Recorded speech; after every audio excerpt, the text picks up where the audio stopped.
Você já se perguntou como o conhecimento de Deus pode mudar completamente tudo o que fazemos? Para que vivemos? Quer dizer, se você soubesse que morreria amanhã e soubesse que diante de você estaria um Deus mesquinho ou facilmente subordinável, isso mudaria a forma como você passaria seu último dia? Ou então, se esse Deus fosse na realidade despreocupado, quase desleixado, digamos, você estaria mais tranquilo sobre seu tempo gasto aqui na Terra?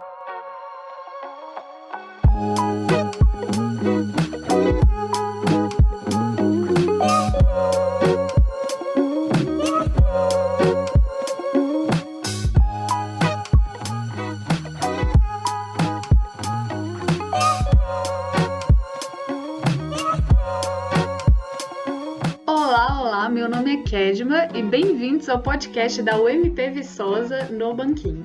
Hoje nós trouxemos aqui 3 diferentes livros com 2 autores diferentes e 3 pessoas completamente diferentes para debater um pouco sobre isso. E tentarmos, quem sabe, achar uma visão bíblica para pessoas de Deus, para a nossa vida, nossos objetivos, enfim, as questões mais profundas, né? E quem sabe responder a pergunta de $1 milhão, quem é Deus? E o que eu tenho a ver com isso mesmo? Então, show, vamos lá. Eu gostaria então, para começar, que vocês se apresentassem e nos dissessem qual livro vocês andaram lendo. Oi, gente, meu nome é Lara, eu li o livro Incomparável e eu largo Viçosa, mas Viçosa não me larga. E aí, pessoal, meu nome é Marcos, eu li o livro Deus é o Evangelho, de John Piper, e eu descobri que a nossa maior dádiva é a nossa reconciliação com Deus. Oi, gente, eu sou a Maria Tereza e o meu livro é Plena Satisfação em Deus, do John Piper. E eu não consegui pensar em nenhuma frase de efeito.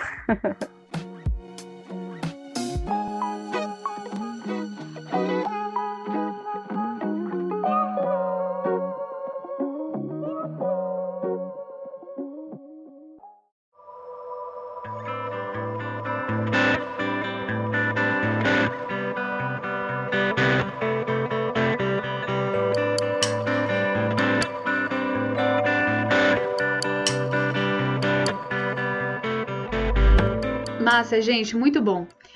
Lara, o seu livro se chama Incomparável, né? Então, como que Deus é incomparável? Então, Ked, eu não tinha falado antes para vocês, mas a autora do meu livro é Jen Wilkin, então só para deixar registrado, né? E a pergunta que você me fez agora foi como Deus é incomparável. Respondendo, é muito comum a gente sustentar, às vezes, apenas a imagem de um Deus misericordioso, gracioso e amoroso, que nos perdoa. Até porque muitos pensam que essa é a melhor maneira de evangelizar, né? Falar do amor, da graça, da misericórdia. Isso não está errado. Deus, de fato, é um Deus amoroso, é um Deus misericordioso, gracioso. Mas esses atributos não existem sem os outros. Ele só é gracioso porque já foi misericordioso conosco. E ele só é misericordioso porque ele é santo e justo.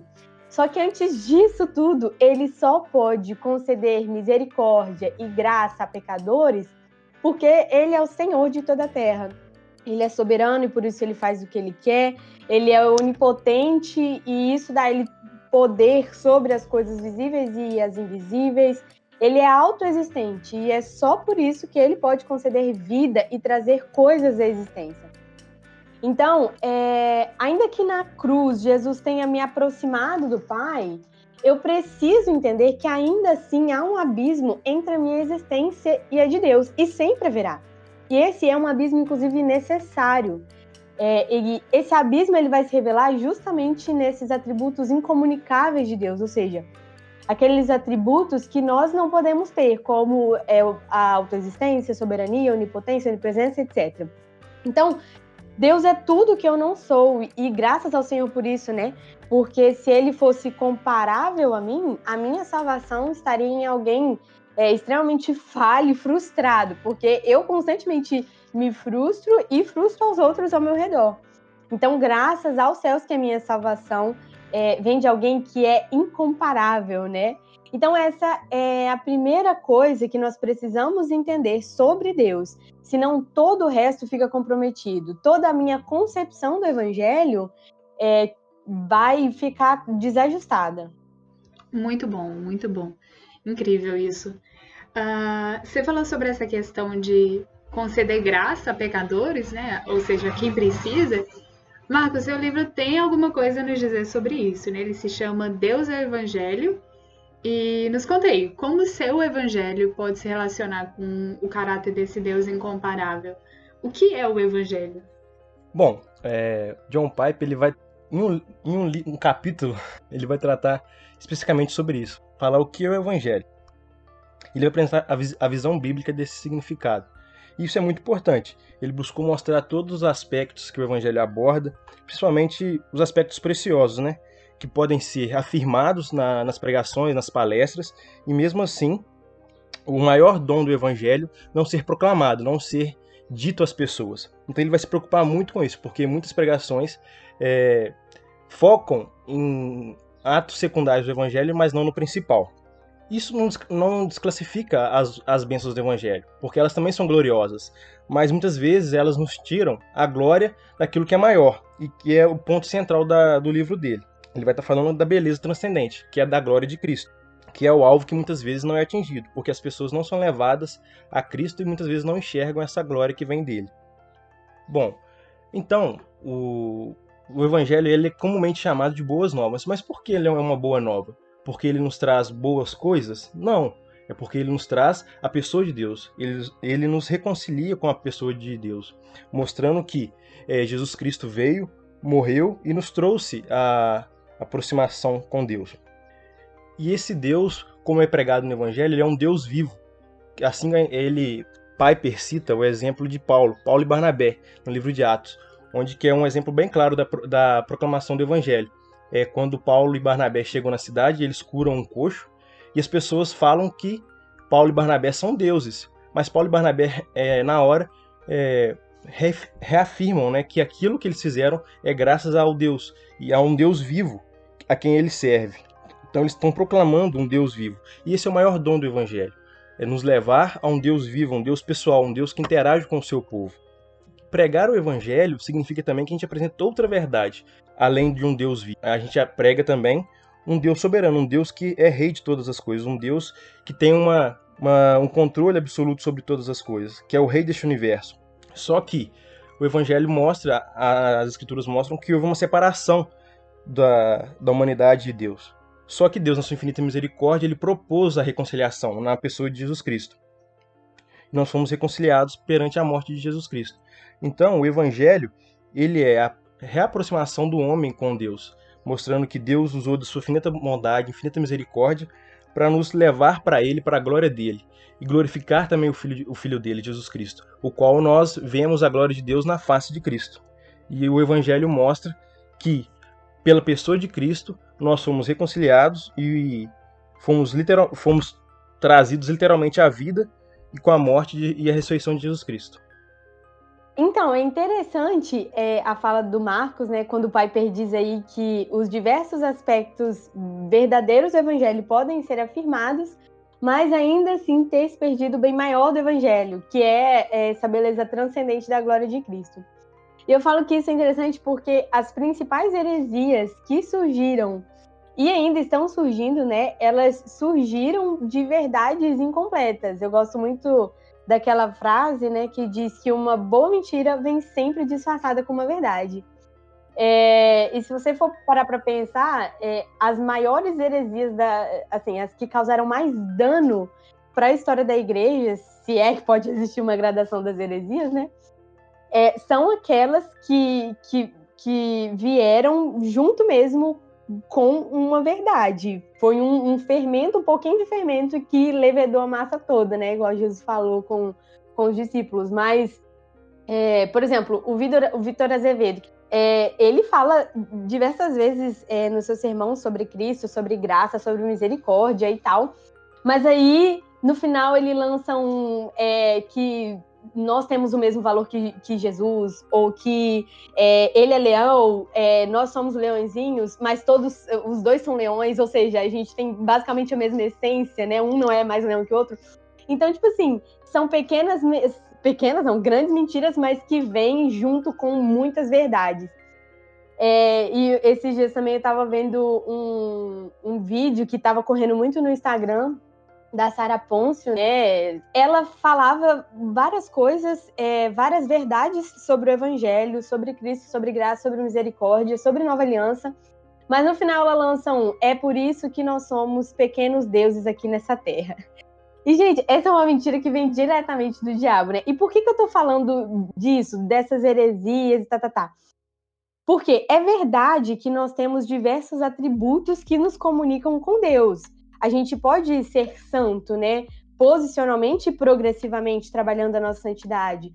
Nós podemos ser justos, nós podemos ser misericordiosos, nós podemos ser graciosos com outros, podemos ser amáveis, etc. Mas nós não podemos ser onipotentes, oniscientes, soberanos, temíveis, autossuficientes e autoexistentes. Isso são verdades apenas sobre Deus.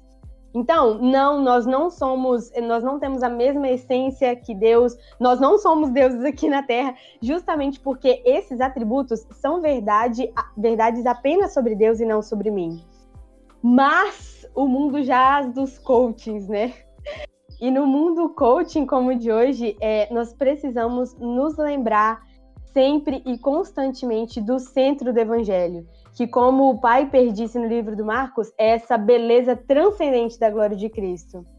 E note bem, é transcendente. O que faz de Cristo poderoso para nos salvar é que ele é homem, mas ele também é Deus. Ele é transcendente, enquanto eu, na verdade, sou um homem totalmente limitado, totalmente dependente, totalmente impotente, totalmente insuficiente. E por isso que eu sou carente de um Salvador. Então, os atributos comunicáveis, eles não estão e não podem, de maneira alguma, serem dissociados dos atributos incomunicáveis de Deus. Do contrário, eu estaria trazendo uma meia-verdade.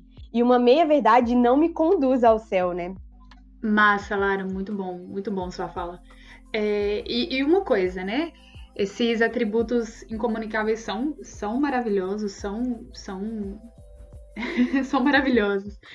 E você falou sobre a gente ser carente de ajuda desse maravilhoso ser transcendente, mas isso é muito diferente de ter ela, né? Ser carente de ajuda é diferente de ter ajuda. Nesse sentido, como que a gente pode se achegar a Deus? Como que nós podemos conhecer a Ele? Bom, o livro da Lara traz muitas coisas boas, né? Porque, como tem muitas heresias hoje em dia, igual a Lara citou, falta muito essa ideia de que Deus é realmente incomparável. Talvez esse livro deveria ser doado para muitas pessoas hoje em dia, porque falta uma visão muito bíblica do que é o nosso Deus, né? Que é um Deus santo, verdadeiro, justo, um Deus que engloba todos esses atributos que a Lara falou.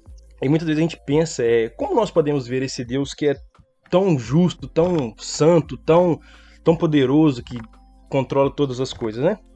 Mas a própria Bíblia nos mostra como nós podemos ver Deus, né? É um dos versículos mais notáveis sobre essa descrição de como ver Deus e entender qual que é a beleza do Evangelho. Paulo nos fala em 2 Coríntios, capítulo 4, versículos 3 a 6, que ele está falando: mas, se o nosso evangelho ainda está encoberto, é para os que se perdem que está encoberto, nos quais o Deus deste século cegou o entendimento dos incrédulos, para que lhes não resplandeça a luz do evangelho da glória de Cristo, o qual é a imagem de Deus. Ou seja, o Deus deste século cegou a imagem, cegou as pessoas para ver a imagem de Jesus Cristo, né? Não vendo a imagem de Jesus, a glória de Cristo que resplandece a face de Deus, nós não vemos o sofrimento. E o sofrimento de Jesus Cristo nos trouxe a comunhão com Deus, para que nós possamos nos satisfazer nele e nos entregar, mostrando que todas as coisas proporcionadas pelo Evangelho têm o propósito de revelar a glória de Deus, mostrando que Deus é o dom final e sublime, o maior dom sublime do Evangelho. Estar próximo de Deus, né? Muitas vezes nós não vemos essas coisas. Mas pensando no Antigo Testamento, onde a contemplação feita, né, a contemplação de Deus era feita e mediada pela natureza, pelas obras, pelos anjos e pela palavra. Mas agora no Novo Testamento, quando nós vemos Jesus, quando Jesus veio, nós vemos a glória de Deus. Só que a Bíblia fala que muitos vendo não viram, porque hoje nós vemos que as pessoas estão cercadas na bolha delas. Elas muitas vezes se encontram inflamadas no seu próprio ego. Onde surgem essas várias coisas, né? Que a Lara falou, que as pessoas vão se levantando, né? As pessoas vão se aumentando, elas não vão se diminuindo diante da glória de Deus, diante da beleza de Deus. Elas vão aumentando cada vez mais, não se diminuindo. E isso que acontece muitas vezes hoje. Isso é fruto do pecado, que nos torna incapazes de ver aquilo que nos condena. O pecado nos cega diante de toda essa glória. Só que nós contamos com o Espírito de Deus, né? O Espírito Santo vem, nos incomoda para ver essa verdade, para que nós possamos ter gozo na beleza de Cristo e assim glorificar o nosso Deus. Mas para isso precisa de uma mudança espiritual muito grande, uma mudança espiritual profunda, espiritual, uma mudança interna, uma mudança externa em rumo busca a santificação, uma santificação sem a qual ninguém verá o Senhor, que é uma palavra muito forte, né? A qual não verá o Senhor, sendo que o nosso maior desejo como cristãos é um dia estar na presença do Senhor. E quando nós lemos que sem determinada coisa, sem essa santificação, nós não veremos, isso deve nos trazer muito, muito pesar, porque esse deve ser o nosso motivo de caminhada, encontrar o nosso Deus, encontrar o nosso Senhor. Isso na era vindoura, quando tudo for sem pecado, não houver mais choro, não houver maldade nenhuma, pecado. Então, nós devemos focalizar a nossa vida, as nossas orações na glória de Cristo, porque ela reflete a face de Deus. E esse é o maior dom do Evangelho, estar diante da face de Deus. Mesmo que ainda nós não podemos estar completamente, plenamente diante de Deus, nós devemos buscar isso, junto com a santificação, e também para que não vá surgindo novas heresias, também para que nós possamos combater esse tipo de coisa e pregar um Deus incomparável realmente, que nós somos miseráveis e falhos e que nós precisamos nos gloriar nele, né? Ser satisfeitos nele, ter gozo nele, saber que ele é o nosso maior bem, o nosso maior dom, e nós alcançamos isso pela pessoa de Jesus Cristo. Massa. Marcos, você falou sobre uma coisa muito legal, você falou sobre mudança espiritual profunda, né? Esse foi o termo que você usou. Isso me lembrou uma parte das Crônicas de Nárnia. A Bea quer me citar Crônicas de Nárnia, mas tem uma parte no livro Peregrino da Alvorada que o Lewis ele vai falar um pouco sobre essa questão de mudança, né? Da mudança profunda do crente, e ele usa a imagem de um dragão. E era um menino que se torna um dragão e ele muda completamente, né? Ele precisa voltar a ser menino. Então isso rasga ele, isso fere ele muito profundamente. E mudança espiritual profunda é isso, né? Nem um pouco confortável. É necessário, mas nem um pouco confortável. E é possível que a gente seja feliz nisso, é possível que a gente sinta-se realizado, enfim, né? É possível ter prazer nessa mudança que não é confortável, mas que nos aproxima de Deus? Então, gente, sim, é possível ser feliz nessa aproximação de Deus.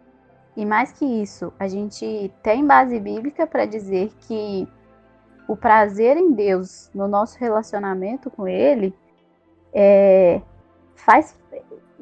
uma coisa obrigatória, é parte desse relacionamento. A gente precisa ter prazer nesse relacionamento. Sim, no decorrer das Escrituras, a gente encontra versículos que, quando falam sobre ter prazer em Deus e se alegrar nele, falam isso de modo imperativo, né? Como uma ordenança, sugerindo que isso não é uma escolha, né? É um dever, faz parte do nosso relacionamento com Deus.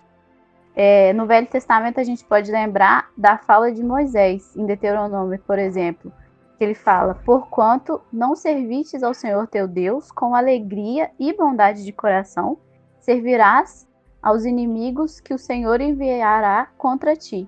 Então, se a gente não estiver servindo a Deus com alegria e bondade de coração, se a gente não se alegrar nessa aproximação de Deus, a gente vai estar servindo outros deuses, talvez coisas, ídolos do nosso coração, né? Que a gente é mestre nisso, em encontrar ídolos, né?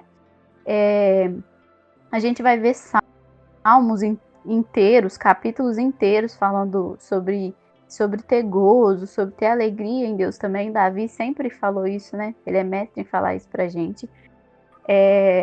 No Novo Testamento também não é diferente. A gente vê Paulo em Filipenses 4, por exemplo. Ele fala, alegrai-vos no Senhor, outra vez vos digo, alegrai-vos, né? A gente pode lembrar também da fala do próprio Jesus em Mateus, que ele fala, bem-aventurados, ou seja, felizes sois, quando por minha causa vos injuriarem e vos perseguirem, e mentindo disserem todo mal contra vós. Regozijai-vos e exultai, porque é grande o vosso galardão no céu. Pois assim perseguiram os profetas que viveram antes de vós. Então, a gente vê, né, que mesmo diante de uma situação, às vezes, de perseguição, uma situação difícil, a gente tem que se alegrar também. Depois, uma coisa muito interessante, a gente pode lembrar do Catecismo de Westminster, né? E lembrar da pergunta, aquela famosa pergunta, qual é o fim supremo e principal do homem? E aí a gente vai ver como resposta que o fim supremo e principal do homem é glorificar a Deus e gozá-lo para sempre. Então, a pergunta fala qual é o fim, como se fosse uma coisa só. Mas a resposta é glorificar e gozá-lo. Parece que são duas coisas, né? Mas na verdade é uma coisa só. A gente tem que glorificar a Deus e se alegrar nisso. Uma coisa depende da outra, não tem como a gente fazer as duas isso separado. Piper, no decorrer do livro, ele vai enfatizar essa ideia de que Deus é mais glorificado em nós quando nós somos mais satisfeitos nele. Então, buscar o contentamento em Deus deve ser a motivação do cristão, pois assim estamos cumprindo o objetivo dele, para nós, que é glorificá-lo. A Teresa falou sobre estar satisfeito em Deus, ser satisfeito em Deus. Isso tem muito a ver com a nossa proximidade com Ele, né? Da nossa comunhão que nós desenvolvemos ao longo da nossa caminhada, da nossa santificação com Deus. Nós vamos nos aproximando dele e é possível contemplar cada vez mais a grandiosidade do nosso Deus. Mas isso é possível pelo fato de nós sermos justificados. A justificação é uma grande doutrina do nosso Evangelho. E a justificação ela se baseia na pessoa de Jesus Cristo, que foi aquele que não conheceu o pecado, mas Deus o fez pecado por nós para que nele fôssemos feitos justiça de Deus. Ou seja, a reconciliação ocorre por meio da justificação, sendo ela a necessidade mais fundamental do homem, e é a qual o Evangelho se destina, que é a nossa reconciliação, e é alcançada por esse dom, que é a justificação que Deus nos dá. E a justificação, ela atinge principalmente o nosso maior problema com Deus, que é a nossa separação. E o interessante do Piper, que ele vai falar num subtítulo sobre isso, é que ele vai nomear de a grande troca. Por que a grande troca? Por quê? A justificação ela remove nossos pecados, porque Cristo levou a nossa maldição. E a grande troca é porque na justificação a justiça de Deus nos é imputada, porque estamos em Cristo, e a justiça dele é considerada nossa. Há uma grande troca, remoção de pecado e a imputação de justiça. E diante disso é possível ser feliz, ter prazer em Deus, porque fomos reconciliados com Ele. Eu tava lembrando aqui de uma coisa que aconteceu quando você falou sobre justificação ser o centro do Evangelho, né? Que não tem como eu falar do Evangelho sem falar da justificação, dessa troca que faz com que eu seja justa, porque Cristo é visto em mim, né? E quando você falou isso, eu lembrei de uma coisa que aconteceu uma vez. Eu queria, assim, saber qual era a resposta de algumas pessoas para essa pergunta. E eu perguntei a uma pessoa, inclusive antiga de caminhada, já, o seguinte: se Deus é justo e santo, por que a gente não é consumido aqui e agora, né? Tipo, se ele não pune a gente aqui e agora, se ele permite que a gente passe impune, então ele não seria justo, correto? Inclusive, essa é uma pergunta que a Diana Wilk faz no outro livro, que é o Renovadas. E a resposta da pessoa foi, porque Deus nos ama, e tananã. E aí, quando ela começou a responder isso, eu comecei a pensar como às vezes as pessoas têm uma ideia meio incompleta do evangelho, né? Porque a primeira resposta, ela não deveria ser essa. É só porque a reconciliação foi forjada com sangue, com substituição, que nós podemos entender esse amor de Deus por nós. Eu só consigo entender a enormidade desse amor se primeiro eu olho para a cruz. Então não é que eu esteja impune, é que alguém já pagou por mim, e esse alguém foi Cristo Jesus, né? Então eu entendi como as pessoas às vezes têm uma ideia meio... esse é o fundamento do evangelho. E eu sei que essa pessoa sabia disso. Depois, quando a gente foi conversando, eu fui dando umas dicas, ela foi consertando a fala dela. Mas esse é o pilar da nossa fé. A gente precisa ter isso muito bem fixado. E para eu entender isso, eu preciso entender todos os atributos que estão envolvidos, né? Então, assim, foi só atitude de curiosidade mesmo. Eu achei muito massa essa visão que o Piper traz, né? E foi pago um alto preço, né? Se justificou bastante aí a questão do valor da morte de Cristo. Foi algo muito grande, né? Algo que nós não éramos capazes de pagar. Foi necessária a morte de cruz. Exatamente. E é por isso que você pode sim falar de amor e de várias coisas, mas o centro do evangelho tem que ser a justificação, tem que ser a dupla imputação, né? Que aconteceu para que hoje eu estivesse aqui. Sim. O que eu vejo muitas vezes nas pessoas que eu converso é que não há uma visão assim aberta do que é o pecado, de quem Deus é, por que Jesus morreu. Entendeu? As pessoas não entendem que o pecado, como o pecado fez que Deus ficasse irado, né? Nós nos revoltamos contra Deus. E entender que nós somos miseráveis e nós não podíamos pagar a nossa dívida, e foi necessária a vinda de Jesus Cristo. Entender que o pecado feriu a santidade de Deus é algo central no Evangelho. Entender que nós ferimos a santidade de Deus e que nós não podemos curar essa ferida que foi aberta. Somente Cristo que pode curar essa ferida, né? Ele curou, e aqui estamos nós, né? Cremos na nossa justificação, cremos que fomos salvos e cremos que vamos rever, né? Cristo na glória. E essa reconciliação foi baseada na obra de Cristo. E reconciliar-se com alguém, subentende-se que nós viveremos próximos a esse alguém, né? Vamos viver caminhando junto dessa pessoa, estaremos próximos dela. Então, nesse momento, quando o Piper está falando no livro dele, ele até confronta o leitor, porque ele fala assim, você seria feliz no céu se Deus não estivesse lá? O que nos adiantaria estarmos no céu sem dores, sem lágrimas, tendo tudo de bom, né, para nos fartar e tal, se lá não habita o maior dom do Evangelho, que é o que ele fala, né? Se lá não habita o maior dom do Evangelho, que é a pessoa de Deus, aquele ser o qual nos salvou, o qual nos redimiu pela pessoa de Cristo, pelo seu amor, pela sua misericórdia, pela sua bondade, pela tua graça, né? E se lá não tiver ele, do que nos adianta? E também isso serve para nós aqui na Terra, né? Que a Teresa falou do sofrimento, de ter prazer em Deus. Pô, nós temos Deus. Nós temos Deus aqui na Terra, nós temos Deus dentro de nós cremos em Deus. Então, nós somos felizes nele. Independente das circunstâncias, né? Do meio que nós estamos, a nossa reconciliação com Deus é muito maior que isso. E pregar o evangelho, pregar essa reconciliação, muitas vezes não é fácil, porque as pessoas querem só as bênçãos, o que muitas vezes dá muito mais ibope, né? Eu consigo muito mais falar de prosperidade, de bens, de riqueza, sendo que a nossa maior miséria é estar longe de Deus. Então esse é o maior problema, né? Estar próximo a Ele requer muita oração, muito quebrantamento, principalmente, muito reconhecimento das nossas falhas e miséria, porque o nosso Deus ele é santo e justo. Nós devemos entender isso, né? E muitas vezes nós mesmo, né, nos pegamos pensando nas maravilhas que o Evangelho proporciona, e muitas vezes nós esquecemos dessa grandiosidade que nós temos no nosso Deus, né? Porque nós temos a redenção, perdão, a imputação, a santificação, libertação, cura. Tudo isso são coisas boas, são coisas que nos levam para perto de Deus. E elas são boas justamente por causa disso, porque nos levam a Deus. Se não fossem isso, do que adiantaria ter elas, né? Então esse é o maior dom do Evangelho. O maior dom do Evangelho é esse, estar próximo de Deus, né? Se alegrar nele. Nossa, muito bom, gente. Muito bacana. Eu tô ouvindo isso, eu tô até um pouco, tô um pouco emocionada até. Nossa, gente, isso é maravilhoso mesmo. E é incrível como que a gente se preocupa com tantos assuntos e com tantos temas e a gente consegue falhar no básico, né? No mais simples, no mais fundamental, aquilo que sem aquilo a gente não tem o restante dos nossos dias.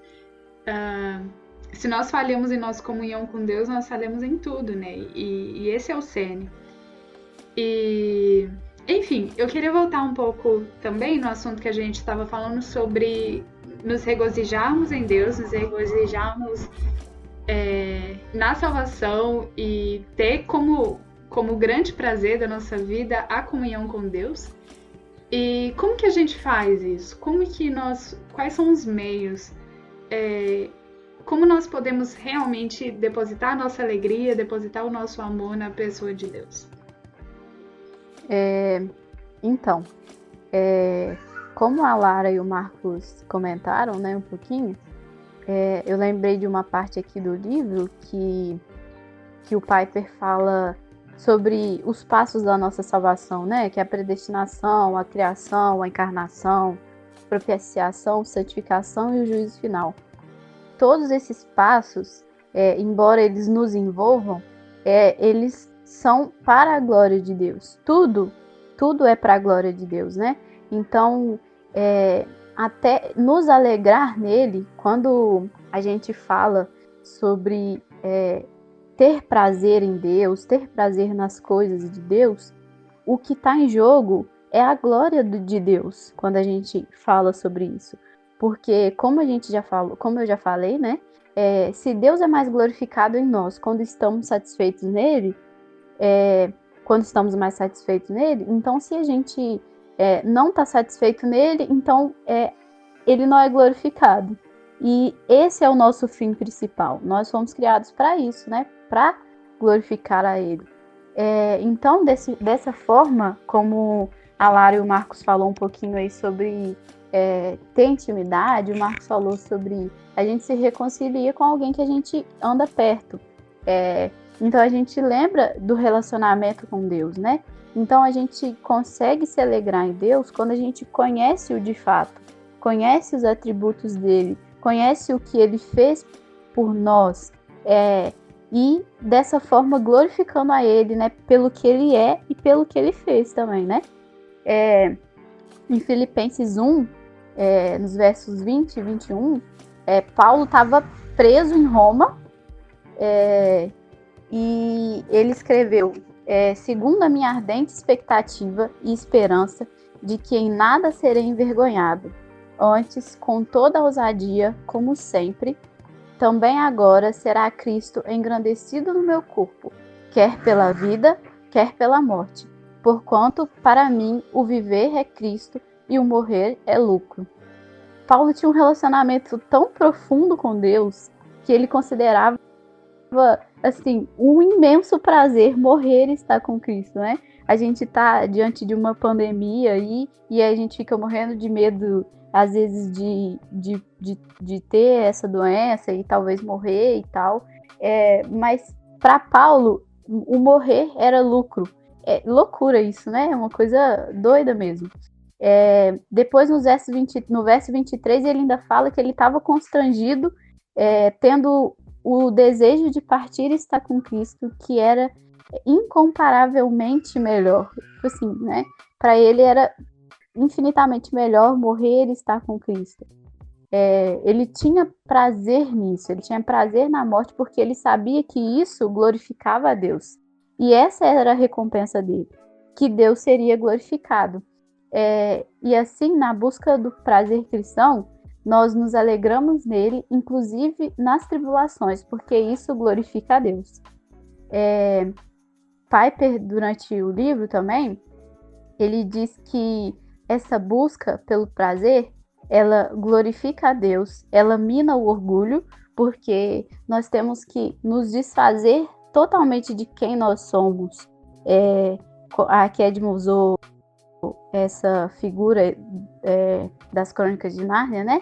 Então a gente precisa se desfazer de tudo que nós somos para colocar o nosso prazer em Deus, porque Ele é glorificado nisso, né? Então é isso.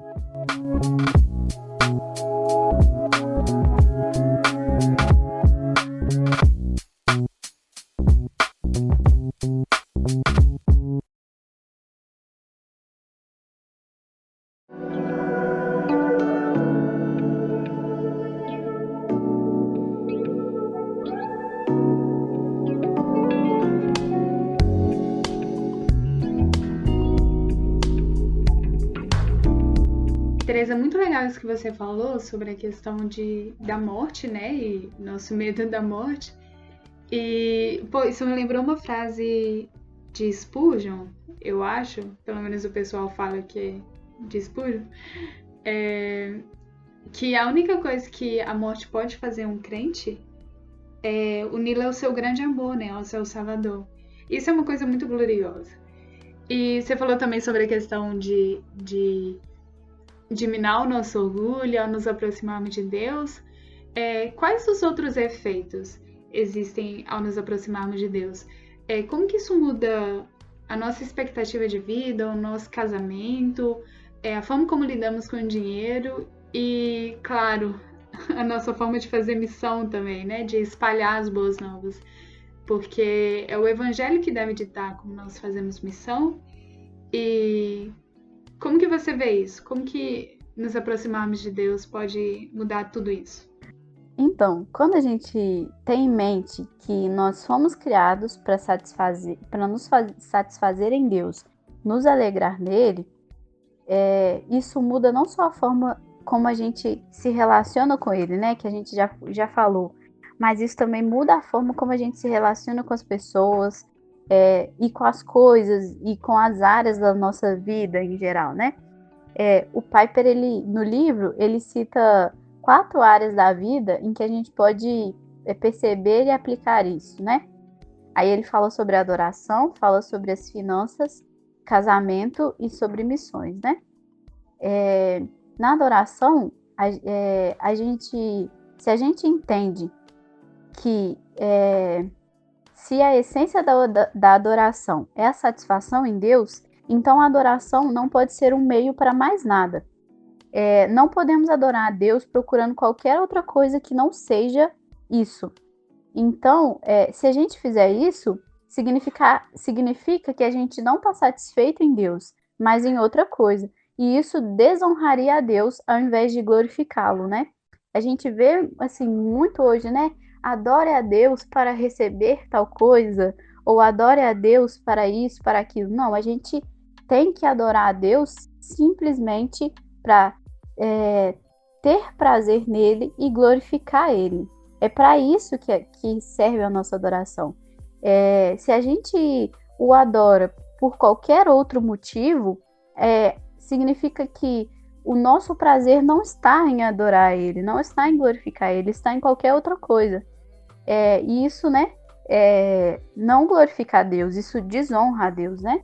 Significa que o nosso coração tem outros ídolos, tem coisas que estão substituindo o lugar de Deus, né? Como eu já comentei mais acima, né?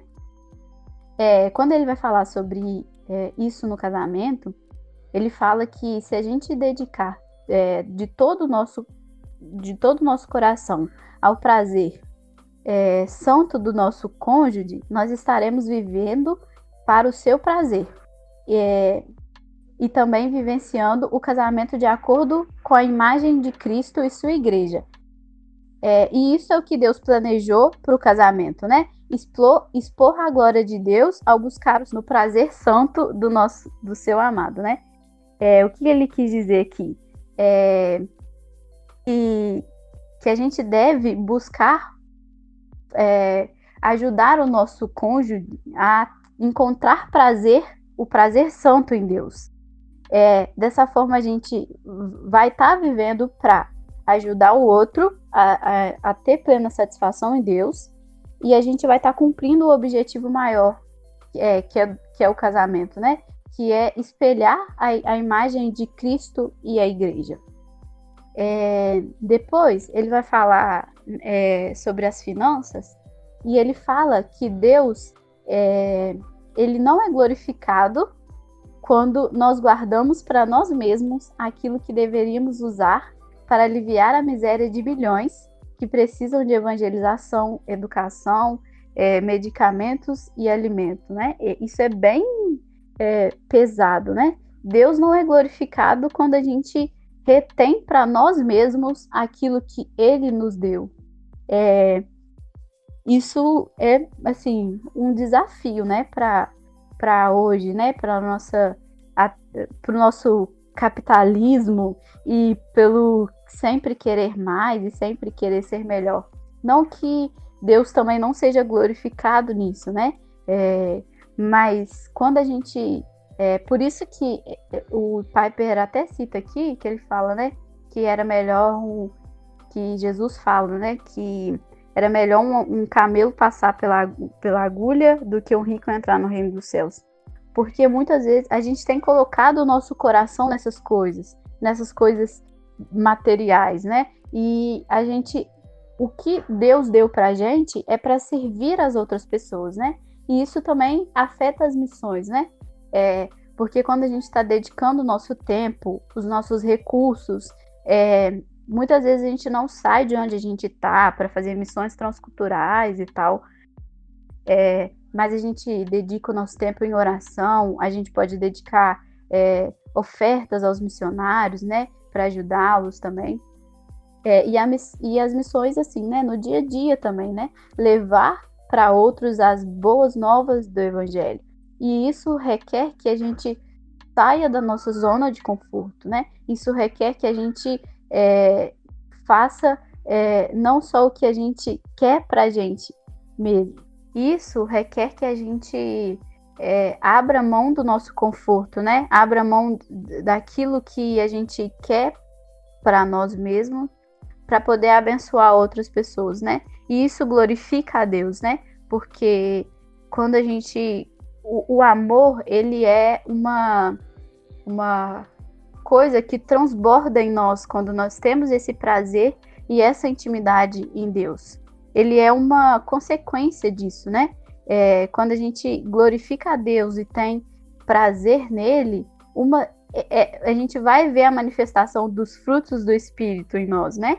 E isso vai afetar as pessoas, né? Vai afetar horizontalmente as pessoas e as coisas, e a forma como nós lidamos com as coisas.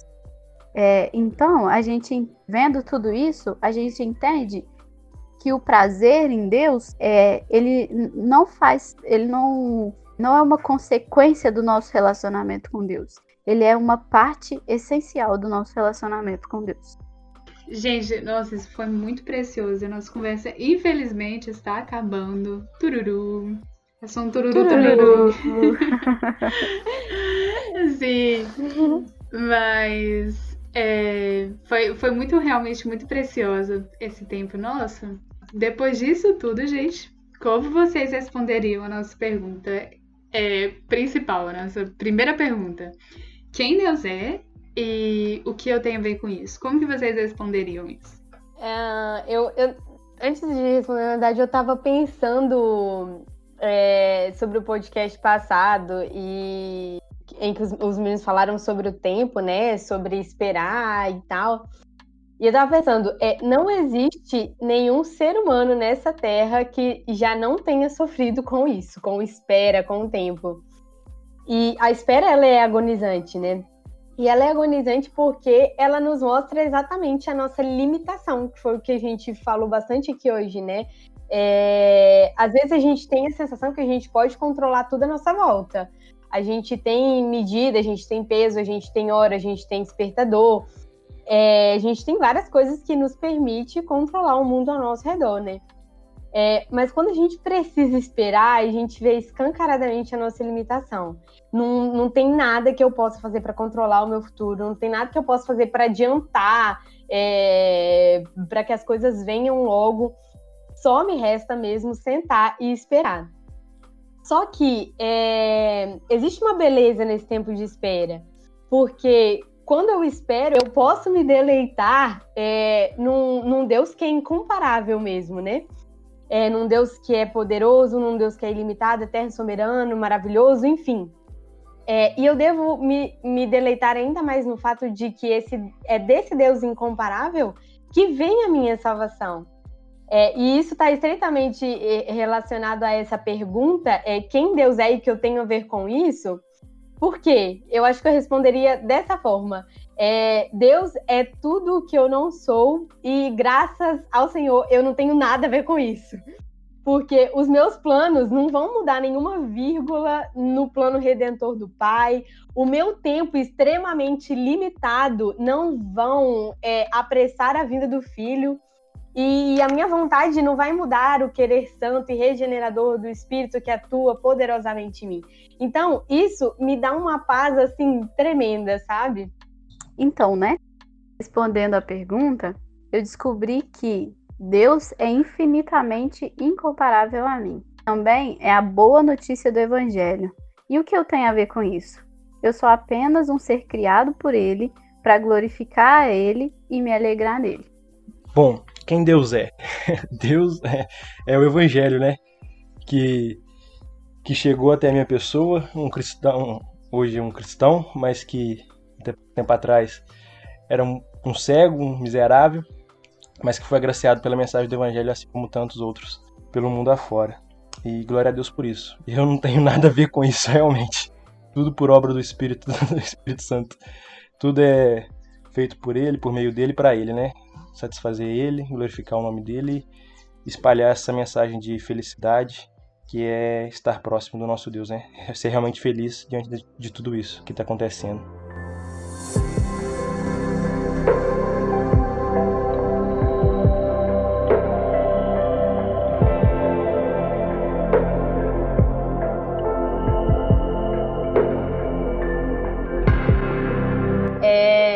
Bom, acho que minha recomendação vai ser, além do meu livro, obviamente, vai ser a segunda parte desse livro, porque nesse primeiro livro, Incomparável, a Jen Wilkin, né, ela fala sobre os atributos incomunicáveis de Deus.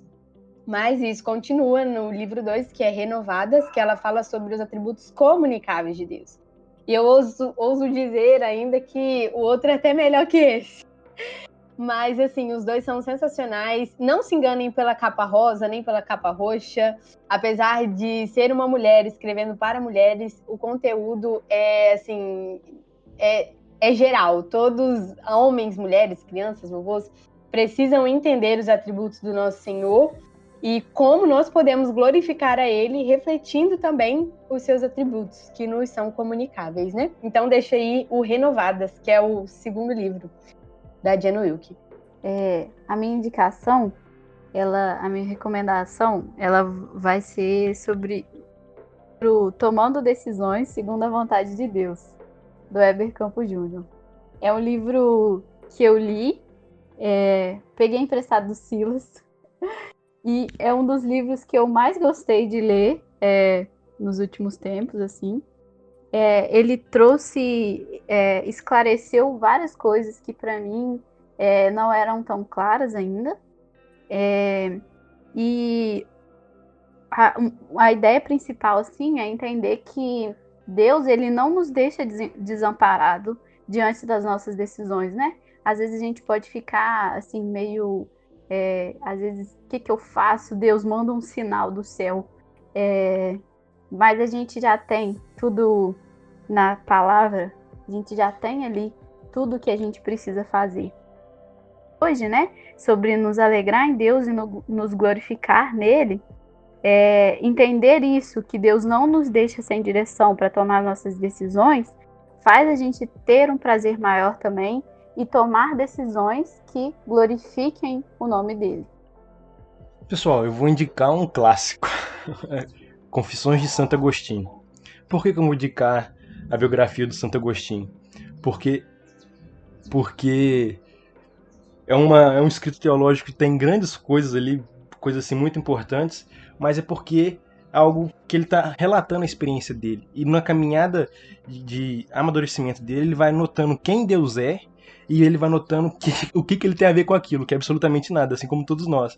Que ele é pequeno diante de todas as coisas que Deus promove, e ele vai, ao longo da sua caminhada, contemplando a natureza, contemplando toda a criação e escrevendo de forma tão poética e bela pra gente tudo aquilo que ele viveu e que a gente pode tirar de importante pra gente também, entender a grandiosidade da ação de Deus na nossa vida. Principalmente na conversão dele. A conversão dele é muito bonita. Massa, massa. Gente, eu vou recomendar 2 livros, um deles eu não li. Isso é novo, né? Que coisa, não? Mas. Então, mas o primeiro, eu tive uma oficina dele na BU uma vez, mas eu não cheguei ainda a ler ele mesmo, mas me lembrou. É uma trilogia do Graham Goldsworth, eu não sei se tá certo, mas que gastei meu inglês todo aqui, mas chamam O Evangelho e o Reino, O Evangelho no Apocalipse e O Evangelho e a Sabedoria. E a ideia desses livros é nós conseguirmos entender toda a narrativa bíblica sob a perspectiva de redenção, né? E a gente conseguir ver como toda a escritura é sobre Cristo. E muito legal, a oficina foi maravilhosa. E vejam esse livro. E eu também queria recomendar As Crônicas de Nárnia. Esse eu li mesmo. Mas porque eu acho que lá a gente consegue ver a mesma narrativa de criação, de redenção e consumação, de outra forma, de um jeito assim deliciosíssimo de ler, e que eu acho que nos ajuda a educar o nosso imaginário também. É isso. Deus Todo-Poderoso. E pela confissão da verdadeira fé, permitiste a teus servos reconhecer-te como Pai, Filho e Espírito Santo. Em eterna e perfeita unidade, triuno e majestoso. Conserva-nos firmes nessa fé e leva-nos finalmente a adorar-te em tua eterna glória. Ó Pai, com o Filho e o Espírito Santo, um só Deus, agora e sempre. Amém. Amém. Amém.